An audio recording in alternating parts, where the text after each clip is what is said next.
अवतार fire and ash movie की शुरुआत पैंडोरा के घने जंगल से होती है। इस बार हमें लोआक के साथ उसका भाई नेटियम भी दिखाई देता है। दोनों भाई अपने पैरों पर उड़ते हुए मस्ती कर रहे होते हैं और थोड़ी देर बाद दोनों नीचे उतरते हैं। तब नेटियम को समझ आता है कि ये सिर्फ एक याद है। वो लोआक से पूछता है कि मैं कैसे मरा था। लोआक उसे बताता है कि हम दोनों स्पाइडर को बचाने गए थे, तब तुम्हें गोली लग गई थी और तुम मर गए।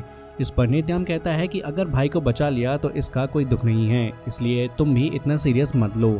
ये सब सुनकर लोआक काफी इमोशनल हो जाता है। असल में लोआक पानी के अंदर मौजूद आत्माओं के पेड़ से कनेक्ट होता है, जहां उसे ये सब महसूस हो रहा होता है। अभी भी लोगों को लगता है कि नेटियम की मौत लोआक की वजह से हुई है। ये सब स्पाइडर भी दूर से देख रहा होता है। वहाँ पवित्र पेड़ के पास ऊंची जगह होती है जहाँ ग्रेविटी थोड़ी अलग तरह से काम करती है। फिर थोड़ी देर बाद स्पाइडर कीरी के पास आकर बैठता है और कहता है कि काश वो भी अपने बालों के जरिए आत्माओं के पेट से कनेक्ट होकर अपने भाई से बात कर पाता। लेकिन कीरी याद करती है कि पिछली बार जब उसने खुद को पेट से कनेक्ट किया था तो वो बेहोश हो गई थी। इसी वजह से अब वो दोबारा पेट से कनेक्ट नहीं करती। दूसरी तरफ नेत्री अभी भी अपने बेटे की मौत के गम में डूबी हुई थी। इसी बीच जेक अपने बेटे लोआक और टिसरिया के साथ पिछले पार्ट में डूबा हुआ शिप के अंदर जाकर हथियार जमा कर रहा होता है, क्योंकि उसे लगता है कि इंसान कभी भी वापस आ सकते हैं। जेक जब ये हथियार कबीले में लाता है तो रोनाल्ड और टोनोवारी को ये बिल्कुल पसंद नहीं आता। जेक कहता है कि अगर इंसान वापस आए तो हम इन्हीं हथियारों से उनसे लड़ पाएंगे, लेकिन टोनोवारी कहता है कि ये नाविक कबीले का तरीका नहीं है और तुम तो टोरोक माक्टो बनकर भी उन्हें हरा सकते हो। इस पर जेक साफ कह देता है कि वो कभी दोबारा टोरोक माक्टो की सवारी नहीं करेगा। ये उसका घर है और वो अपने परिवार और कबीले को बचाने के लिए ये सब कर रहा है, क्योंकि सिर्फ तीर कमान से इंसानों को हराना मुमकिन नहीं है। दूसरी तरफ कर्नल माइल्स जिंदा होता है, बस उसका एक हाथ कट जाता है। इंसानी बेस पर हमें जनरल फ्रांसिस एडमोर और माइल्स दिखते हैं। वो लोग अभी भी जेक और उसके परिवार को ढूंढ रहे होते हैं। माइल्स को एक और मौका चाहिए होता है, लेकिन जनरल उसे याद दिलाती है कि उसे पहले भी एक बड़ा मौका दिया गया था, फिर भी उसने सब कुछ डुबा दिया था। माइल्स कहता है कि जेक के लोगों को मारना इतना आसान नहीं है, लेकिन वो कोशिश करता रहेगा। इधर जेक नेत्री को मिसाइल से बने हुए एरोज देता है और उसे अपने पिता का पुराना बो फिर से यूज करने को कहता है। अब नेत्री रोनाल्ड पर गुस्सा होती है, क्योंकि रोनाल्ड अक्सर उसके पति के खिलाफ बात करती रहती है। जेक को रोनाल्ड की बातें कुछ हद तक सही लगती हैं, लेकिन कबीले के लोग उन हरकतों को समझ नहीं पाते। नेत्री अभी भी नेत्यम को खोने की दुख से बाहर नहीं आ पाती, इसलिए जेक उसे संभालता है। वहीं दूसरी तरफ लोआक पायाकान और अपने सभी भाई बहन के साथ खुश होते हुए वक्त बिता रहा होता है। स्पाइडर भी अब उनके साथ रहना सीख गया होता है। लोआक पायाकान से वादा करता है कि वो कभी उसका साथ नहीं छोड़ेगा। फिर 2 दिन बाद जब जेक का परिवार सो रहा होता है, तब स्पाइडर का ऑक्सीजन मास्क खत्म होने लगता है और वो सांस लेने में परेशान हो जाता है। सब लोग ये देखकर उसका मास्क बदलते हैं और उसे होश आ जाता है। ये प्रॉब्लम स्पाइडर के साथ कई बार होती रहती है। सब उसे अपना ध्यान रखने को कहते हैं, लेकिन नेत्री अभी भी स्पाइडर को पसंद नहीं करती। इसी बीच एक हवाई कबीले के लोग वहां आते हैं। वो लोग बड़े बड़े जीवों के साथ पैराशूट जैसे बलून्स बांधकर हवा में सफर कर रहे होते हैं। ये कबीले के लोग व्यापार करने के लिए अलग अलग जगहों पर जाते रहते हैं। वो वाटर कबीले के साथ भी ट्रेडिंग शुरू करते हैं। फिर जेक हवाई कबीले के लीडर पायल से स्पाइडर को लेकर एक डील करता है। फिर जेक अपने परिवार को बताता है कि वो स्पाइडर को हवाई कबीले के साथ जंगल के कबीले में भेज रहा है, क्योंकि उसके पास ऑक्सीजन मास्क कम हो गए हैं और स्पाइडर को यहाँ रहना रिस्की हो सकता है। इस बात से स्पाइडर और सारे बच्चे गुस्सा हो जाते हैं। कीरी इस सब का इल्जाम नेत्री पर डालती है, क्योंकि नेत्री को स्पाइडर और इंसान पसंद नहीं है और वो उसे अपने परिवार का हिस्सा नहीं मानती। आखिर में जेक डिसाइड करता है कि वो खुद अपने परिवार के साथ स्पाइडर को जंगल के कबीले तक छोड़कर आएगा, ताकि वो बाकी कबीले के लोगों से मिल सके। ये सुनकर सब बच्चे मान जाते हैं। अब थोड़ी देर बाद पेला के साथ सब लोग हवाई पैराशूट में बैठकर सफर शुरू करते हैं। लंबा सफर तय करने के बाद वो जंगल के एरिया में पहुंच जाते हैं और अपने कबीले की तरफ बढ़ते हैं।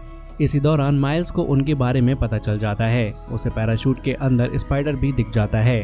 अपने बेटे को देखकर माइल्स खुश हो जाता है। पूरा हवाई कबीला आगे बढ़ रहा होता है। तब अचानक फायर कबीला जो लूटपाट करता है वहां आ जाता है। उनकी लीडर वैरंग होती है, जो अपनी आर्मी के साथ आती है। ये लोग सिर्फ लूटने के लिए आए होते हैं और हवाई कबीले के शिप्स तोड़ना शुरू कर देते हैं। ये देखकर नेत्री और जेक ऊपर आकर उनसे लड़ने लगते हैं और गन से फायर करते हैं। यहीं पर वैरंग जेक को गन्स के साथ देख लेती है और पैराशूट के ऊपर एक बड़ा ब्लास्ट करवा देती है। पैराशूट जलने लगता है और जेक नीचे कूदकर लटक जाता है।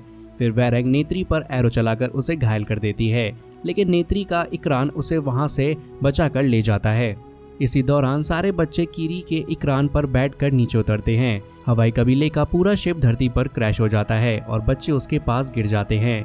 तब स्पाइडर बताता है कि उसके ऑक्सीजन मास्क शिप के अंदर रह गए हैं। लोआक के साथ सब लोग शिप के पास जाते हैं और देखते हैं कि फायर कबीले के लोग हवाई कबीले वालों को लूट रहे होते हैं। तभी हम देखते हैं कि वैरंग अपने बालों से लोगों को कनेक्ट करके उन्हें दर्द और कमजोरी महसूस करवाती है और फिर उन्हें मार देती है। तब एक फायर कबीले का शिकारी बच्चों को देख लेता है। लोआक अपने लोगों को बचाने के लिए उस शिकारी पर गोली चला देता है और उसे मारकर सब बच्चों के साथ भाग जाता है। जब वैरंग अपने मरे हुए आदमी को देखती है तो जिस हथियार से उसे मारा गया होता है वो उसे काफ़ी पसंद आता है। इसी वजह से वो लोआक और बच्चों के पीछे पड़ जाती है और बच्चे तेजी से भागने लगते हैं। इधर जेक शिप के पास पहुंच जाता है, लेकिन उसकी बच्चों से बात नहीं हो पाती। तब माइल्स वहां आकर उसे गन पॉइंट पर पकड़ लेता है। माइल्स सिर्फ एक साथी के साथ आया होता है और जेक को बुरी तरह पीट देता है। जेक कहता है कि मैंने तो तुम्हें मार दिया था, लेकिन माइल्स जवाब देता है कि वो इतनी आसानी से मरने वाला नहीं है। जेक माइल्स को बताता है कि ये फायर कबीला है जो लूट के चक्कर में हवाई कबीले की शिप्स बर्बाद कर रहा है। वो ये भी कहता है कि स्पाइडर का ऑक्सीजन मास्क यहीं है और अगर उसे बचाना है तो माइल्स को उसकी मदद करनी होगी। अपने बेटे को बचाने के लिए माइल्स मान जाता है। दूसरी तरफ लोआक और बाकी बच्चे आगे बढ़ रहे होते हैं। तभी स्पाइडर की मास्क की ऑक्सीजन खत्म होने लगती है और वो सांस लेने के लिए तड़पता है। तब लोआक उसे बचाने के लिए पीठ पर लाद कर दौड़ना चाहता है, लेकिन तब कीरी के सामने माँ एवा का एक बीज आ जाता है। वो बीज किसी तरह कीरी से कनेक्ट होकर बात करता है। कीरी स्पाइडर को नीचे लिटा देती है और अपने बालों से पेड़ को कनेक्ट करती है। उसे एवा की तरफ से कुछ बातें समझ आने लगती हैं। फिर कीरी वो बीज पकड़कर स्पाइडर को खिला देती है। कीरी कहती है कि उसे खुद भी नहीं पता कि वो ये सब क्यों कर रही है। फिर आसपास के पेड़ों की वजह से स्पाइडर पूरी तरह माँ एवा से कनेक्ट हो जाता है। ये देखकर टेसेरिया और लोआक दोनों हैरान रह जाते हैं। माँ एवा स्पाइडर के शरीर के अंदर बदलाव करना शुरू कर देती हैं। कीरी धीरे धीरे स्पाइडर का मास्क हटा देती है। लगभग आधा घंटा तक ये प्रोसेस चलता रहता है और फिर स्पाइडर होश में आ जाता है। अब माँ एवा ने स्पाइडर के शरीर को ऐसा बदल दिया होता है कि वो इंसान होने के बावजूद पैंडोरा की हवा में सांस लेने लगता है और इसी पावर के चलते इस मूवी में आगे बहुत कुछ होने वाला है। अब स्पाइडर को ठीक देखकर सारे बच्चे खुश हो जाते हैं, लेकिन तभी फायर कबीले के लोग वहां आ जाते हैं और सब बच्चों को पकड़ लेते हैं। फायर कबीले की लीडर वैरांग स्पाइडर को बिना मास्क के सांस लेते देखकर हैरान हो जाती है, क्योंकि उसने पहले कभी इंसान को ऐसा करते नहीं देखा होता। कीरी बताती है कि ये सब माँ एवा की वजह से हुआ है। ये सुनते ही फायर कबीले के लोग गुस्सा हो जाते हैं। वैरांग कहती है कि अगर वो स्पाइडर का गला काट दे तो क्या माँ एवा उसे बचा पाएगी। कीरी मना कर देती है। इस पर वैरांग कहती है कि फिर तुम्हारी देवी यहाँ किसी काम की नहीं है। तभी जेक वहाँ हमला कर देता है। माइल्स भी आता है और वैरांग को पकड़ लेता है। वैरांग तुरंत अपने बालों से माइल्स से कनेक्ट हो जाती है और वो उसे कमजोर करने लगती है, लेकिन माइल्स खुद को उससे अलग कर लेता है। ये पहली बार होता है कि जब कोई वैरांग के कंट्रोल से बच पाता है। वैरांग माइल्स की हिम्मत से इम्प्रेस हो जाती है और समझ जाती है कि वो मेंटली काफ़ी स्ट्रांग है। वो माइल्स से गन्स के बारे में पूछती है। माइल्स उसे गन चलाना और उसके पार्ट समझा देता है। वैरांग को ये सब काफ़ी मज़ेदार लगता है और उसका पूरा कबीला भी खुश हो जाता है। दूसरी तरफ नेत्री अपने इलाके में वापस पहुंच चुकी होती है। उसके कबीले के लोग उसे नॉर्म और मैक्स के पास इलाज के लिए ले जाते हैं।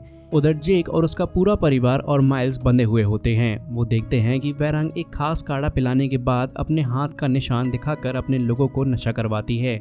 इसी दौरान कीरी अपने बालों से आसपास के पेड़ों को छूती है और उन सबसे कनेक्ट हो जाती है। पेड़ों में छुपे शिकारी एरोस चलाकर वहां के गार्ड्स को मार देते हैं। गार्ड्स के मरते ही सब लोग आज़ाद हो जाते हैं और वो वहां से भाग निकलते हैं। ये सब वैरांग और उसके साथियों के सामने होता है। दूसरी तरफ मौत नेट्री का इलाज शुरू कर चुकी होती है। नेट्री होश में आती है और तुरंत अपने परिवार के बारे में पूछती है।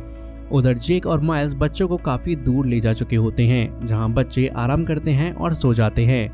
माइल्स कहता है कि उसे अपना बेटा चाहिए। जेक जवाब देता है कि स्पाइडर उनके साथ खुश है और एक अच्छा लड़का है। वो बताता है कि स्पाइडर अब बिना मास्क के हवा में सांस ले रहा है, जो पैंडोरा के चमत्कार की वजह से मुमकिन हुआ है। ये सुनकर माइल्स अपने बेटे के लिए बहुत खुश हो जाता है। अब सुबह होते ही नेत्री अपने कबीले के साथ वहां पहुंच जाती है। वो जेक और बच्चों को संभाल लेते हैं और माइल्स चुपचाप वहां से चला जाता है। जेक जब नेत्री को देखता है तो वो अभी भी घायल होती है।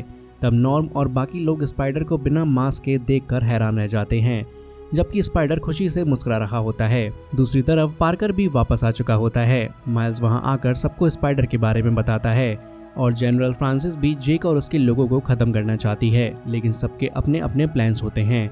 माइल्स चाहता है कि स्पाइडर और जेक दोनों पकड़े जाएं, जबकि पार्कर को सिर्फ स्पाइडर चाहिए होता है। इसी बीच नॉर्म स्पाइडर को चेक करता है और जेक को समझाता है कि ये किसी तरह माँ एवा ने स्पाइडर के शरीर में बदलाव कर दिए हैं। इसी वजह से स्पाइडर अब पेंडोरा की हवा में सांस ले पा रहा है। तब जेक पूछता है कि क्या स्पाइडर दोबारा पहले जैसे नॉर्मल हो सकता है। मैक्स कहता है कि नहीं, स्पाइडर इसी फॉर्म में जिंदा है। अगर उसे बदलने की कोशिश की गई तो उसकी जान जा सकती है। फिर वो जेक को दिखाते हैं कि स्पाइडर के पीछे एक छोटी सी टेल भी बनने लगी है, बिल्कुल नावी लोगों जैसे। इसका मतलब ये है कि स्पाइडर धीरे धीरे नावी की तरह बदल रहा है, भले ही उसका शरीर इंसानी हो। दूसरी तरफ कीरी खुद को समझाने के लिए फिर से माँ एवा के पेड़ से कनेक्ट होती है। वहाँ वो माँ एवा से गुस्सा होती है क्योंकि उसने स्पाइडर को बचाने के लिए मदद मांगी थी, लेकिन उसे सब कुछ खुद ही करना पड़ा। और तो और कीरी को ये भी समझ नहीं आ रहा होता कि वो ये सब कैसे कर पा रही है। वो अपने सवालों के जवाब चाहती है, लेकिन इस बार भी उसे कोई जवाब नहीं मिलता। दुखी होकर वो सब कुछ अपने परिवार को बता देती है। इस बार परिवार सच बताने का फैसला करता है। वो बताते हैं कि ग्रेस के पास पहले एक इंसानी शरीर और एक नावी शरीर था। ग्रेस इंसानी शरीर में मर रही थी, इसलिए उसे एवा की मदद से नावी शरीर में शिफ्ट कर दिया गया। वो जिंदा तो हो गई, लेकिन पूरी तरह ठीक नहीं हो पाई। उसके शरीर के एक हिस्से की वजह से ग्रेस का नावी शरीर प्रेग्नेंट हो गया और कीरी का कोई पिता नहीं था। मुआद मानता है कि माँ एवा के आशीर्वाद से ही कीरी का जन्म हुआ था। ये सुनकर कीरी को लगता है कि वो कोई अजीब या गलत चीज़ है, लेकिन मुआद उसे समझाती है कि वो कोई राक्षस नहीं बल्कि माँ एवा का एक हिस्सा है। फिर सब लोग ग्रेस के शरीर को देखते हैं।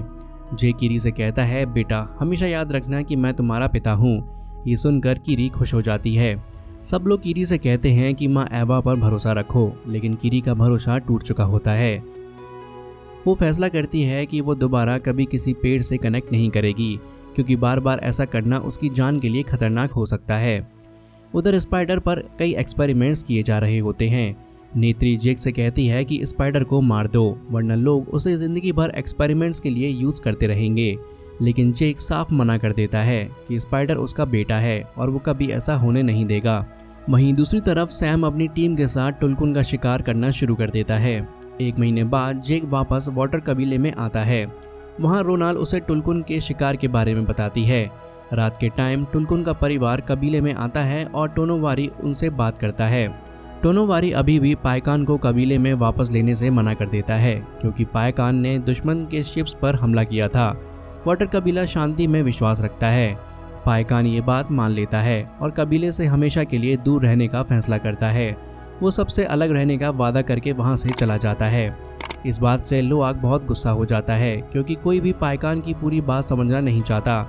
जेक लोआक को वहाँ से ले जाता है और उसे डांटते हुए कहता है कि पायकान हमेशा प्रॉब्लम क्रिएट करता है और तुम भी, तुम दोनों ही कबीले की कमजोरी हो। ये सुनकर लोआक काफ़ी दुखी हो जाता है और वहाँ से चला जाता है। तभी कीरी और तिसेरिया उसे संभालती हैं और बाकी लोग लोआक पर भरोसा करते रहते हैं। अगले दिन कीरी स्पाइडर को पानी के जानवरों के साथ कनेक्ट होना सिखाती है, जिससे स्पाइडर पानी में तैरना सीख जाता है और उसे काफ़ी मज़ा आता है। उधर माइल्स जंगल कबीले के लोगों को पकड़कर स्पाइडर को ढूंढ रहा होता है। उसे समझ आ जाता है कि वो सिर्फ इंसानों के साथ मिलकर जेक को नहीं हरा सकता, इसलिए माइल्स अकेला फायर कबीले के पास पहुंचता है। वहां उसे पकड़कर वेरंग के पास ले जाया जाता है। वेरंग माइल्स से कनेक्ट करना चाहती है, लेकिन माइल्स उसे वार्निंग देता है कि अगर उसने दोबारा ऐसा किया तो उसे वो मार देगा। उस वक्त माइल्स ने स्नाइपर से उन पर निशाना लगवा रखा होता है। ये देखकर वेरंग माइल्स से काफ़ी इम्प्रेस हो जाती है और समझ जाती है कि वो बाकी सबसे अलग है। वेरंग माइल्स को अपने रूम में ले जाती है और उससे एक खास नशा देती है और कुछ सेकंड्स में माइल्स को वो नशा चढ़ जाता है। फिर वेरंग अपनी कहानी सुनाती है कि कैसे दूसरे कबीले के नावी ने उसके लोगों को मारा था। उसने माँ एवा से मदद मांगी, लेकिन कोई मदद नहीं मिली, इसलिए उसने आग को अपनी ताकत बना लिया। अब वो एवा पर भरोसा करने वालों को आसानी से हरा सकती है। फिर वो माइल्स से पूछती है कि वो यहाँ क्यों आया है। माइल्स कहता है कि वो दोनों के लिए आया है। वो बोलता है कि दोनों मिलकर पेंडोरा पर राज कर सकते हैं। वेरंग आग फैलाना चाहती है और माइल्स उसे गन्स, आग फेंकने वाले वेपन्स और रोबोट्स दे सकता है। फिर माइल्स वैरेंग को काफ़ी सारे हथियार और हज़ारों रोबोट्स देता है। इस तरह माइल्स और वैरेंग एक टीम बन जाते हैं और धीरे धीरे और भी करीब आ जाते हैं। दूसरी तरफ वाटर कबीले में त्यौहार चल रहा होता है। सब लोग अपने पूर्वजों को याद कर रहे होते हैं। वहाँ लोआ काफ़ी उदास होता है। टिसेरिया उसे बताती है कि उसके टुलकुन भाई ने कहा है कि पाइकान साउथ की तरफ गया है। ये सुनकर लोआ पाइकान को ढूंढने के लिए निकल जाता है। अब सुबह तक टिसेरिया ये बात बाकी भाई बहन को बताती है और सब लोआ को बचाने निकल पड़ते हैं, क्योंकि लोआक अपने भाई पाइकान को ढूंढने के लिए पहले ही निकल चुका होता है। जब ये बात पेरेंट्स को पता चलती है तो वो भी गुस्सा होते हैं और बच्चों के पीछे जाते हैं। उधर स्पाइडर और कीरी जंगल में चीज़ें इकट्ठा कर रहे होते हैं। कीरी स्पाइडर को बताती है कि उसने ही उसे बचाया था। फिर कीरी स्पाइडर को किस करती है। तभी अचानक से फायर कबीले के लोग आ जाते हैं। कीरी और स्पाइडर अलग अलग भागने लगते हैं, लेकिन स्पाइडर पकड़ा जाता है। वैरेंग वहाँ आकर स्पाइडर से कनेक्ट होती है और उसे बेहोश कर देती है।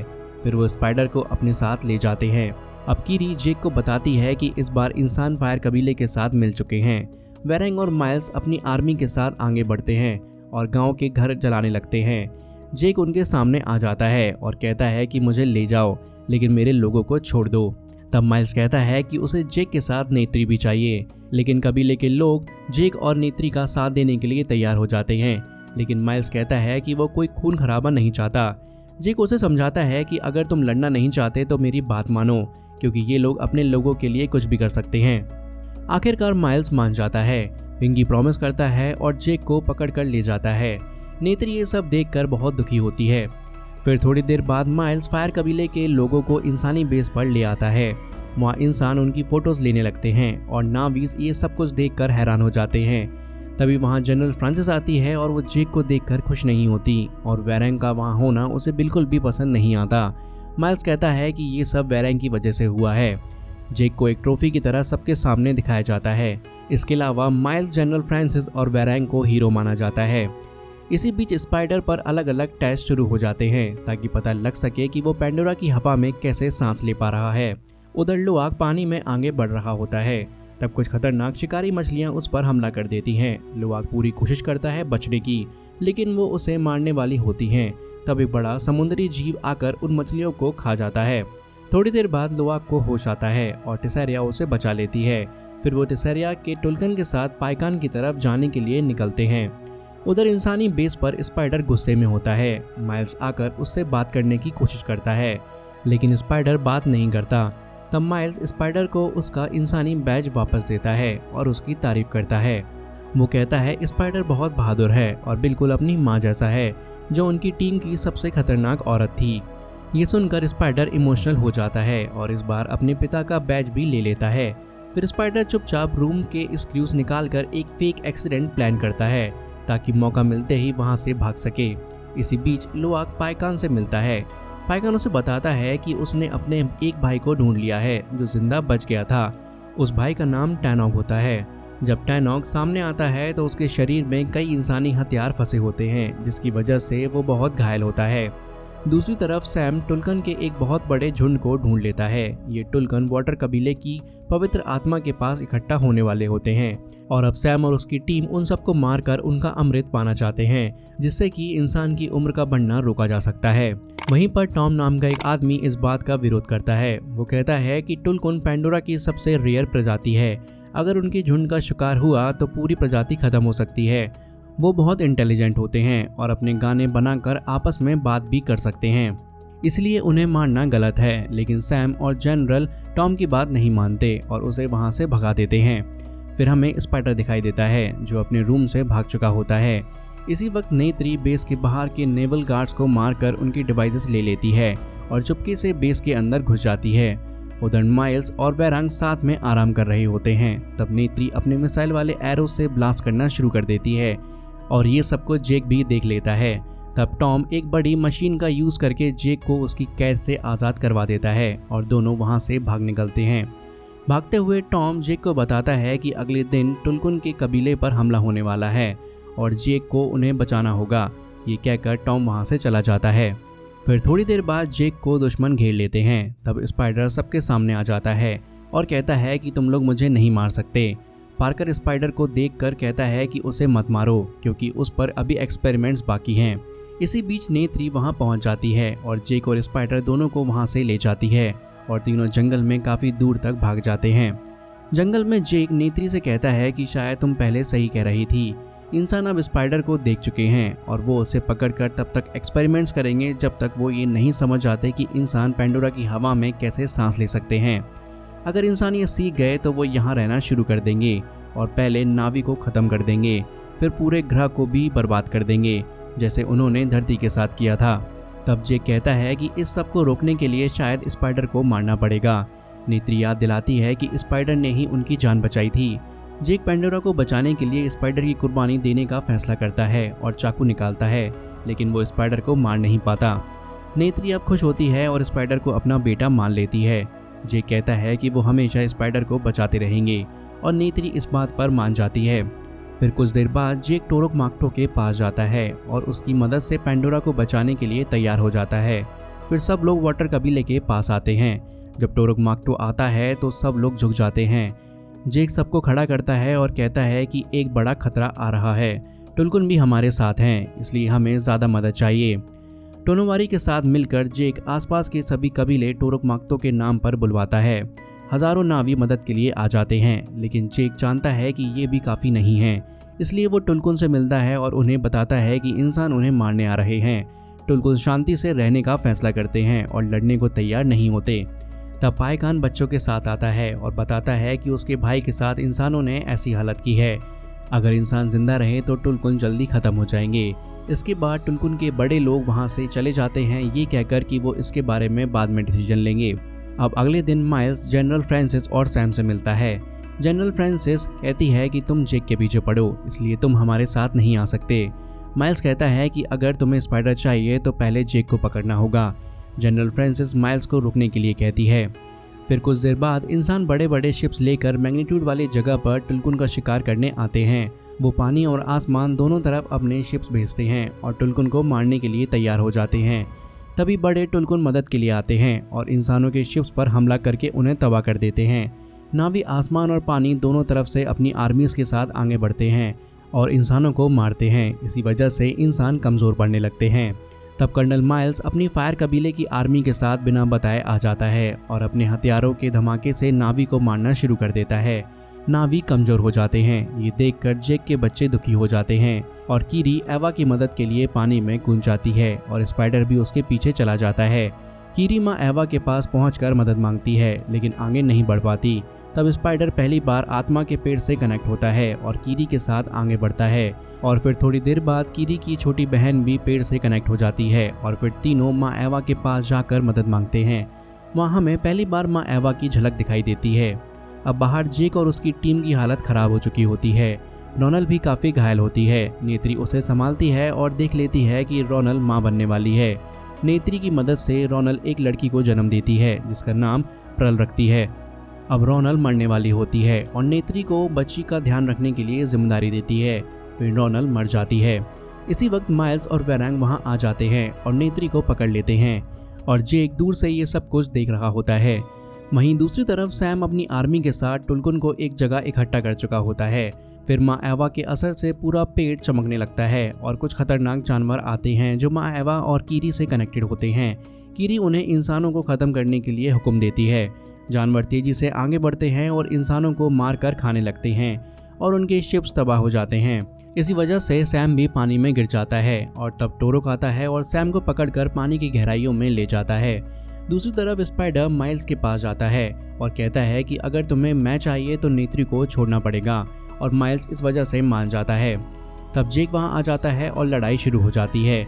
वेरांग नेत्री को मारने जाती है, लेकिन कीरी वेरांग को खुद से कनेक्ट कर लेती है और अपनी पावर से उसे रोक देती है और इसी वजह से वेरांग डर के मारे वहां से भाग जाती है। फिर जेक और माइल्स स्पाइडर के साथ मैग्नीट्यूड वाली जगह के ऊपर पहुंच जाते हैं और वहां पत्थरों पर लड़ने लगते हैं। लड़ाई के दौरान स्पाइडर गिरने लगता है, लेकिन माइल्स कूदकर उसे पकड़ लेता है। जेक स्पाइडर और माइल्स दोनों को ऊपर खींच लेता है। ऊपर पहुंचकर दोनों शांत हो जाते हैं और सिर्फ स्पाइडर की चिंता करते हैं। इसी बीच नेत्री वहां आ जाती है। जेक उसे रोकता है क्योंकि नेत्री बदला लेने के लिए माइल्स को मारना चाहती है। माइल्स समझ जाता है और आग में कूद जाता है। उसके मरने या ना मरने का सीन मूवी में क्लियर नहीं दिखाया जाता। इसके बाद जेक का पूरा परिवार बच जाता है और सब खुश हो जाते हैं और कुछ दिन बाद सब फिर से आत्मा के पेड़ से कनेक्ट होते हैं। इस बार स्पाइडर पहली बार आत्माओं की दुनिया से कनेक्ट होता है। वो जंगल कबीले के पवित्र पेड़ के पास जाता है जहाँ पिछली 3 मूवीज में मर चुकी सभी आत्माएं होती हैं। वो सब स्पाइडर का अपनी दुनिया में स्वागत करती हैं। ये सब फील करके जेक और उसका परिवार काफ़ी खुश हो जाता है। ये दिखाता है कि पैंडोरा की पूरी दुनिया एक दूसरे से कनेक्टेड है और इसी के साथ अवतार फायर एंड ऐश मूवी की कहानी यहीं पर ख़त्म हो जाती है।